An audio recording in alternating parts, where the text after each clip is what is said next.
A report from TTCriders shows Wheel-Trans users in 3 Toronto neighborhoods will be disproportionately affected by planned restrictions to the TTC's services delivery model.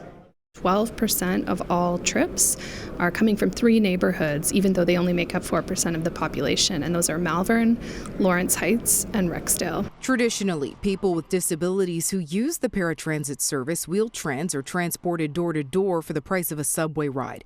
The TTC's Family of Services model, updated recently, would allow the Commission to avoid complete door-to-door service and use conventional transportation like the subway for part of the journey.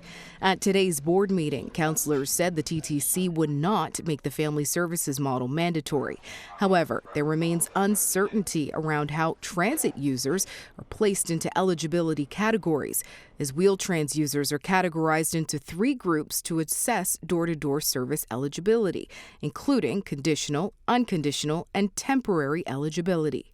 What I've heard from individuals is they feel scared. They're uncertain of exactly what's going to happen to them. Are they going to be able to go to church? Are they going to be able to get groceries? Like, these are individuals.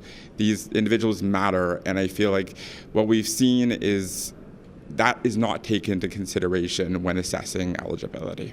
Transit advocacy group TTCriders obtained 3 years' worth of data from the TTC, which shows Wheel-Trans users restricted from full door-to-door service would affect more residents in Toronto suburbs where more low-income, racialized riders live. Our message today, a message from Wheel-Trans users, is to protect door-to-door Wheel-Trans service. The reason people are concerned is that Durham Region, York Region had made this service model mandatory. TTC Chair Jamal Myers says they've seen huge growth, offering services to individuals with a wide range of disabilities, and the Wheel-Trans door-to-door service costs a $55 subsidy each way versus $5 subsidy on conventional TTC.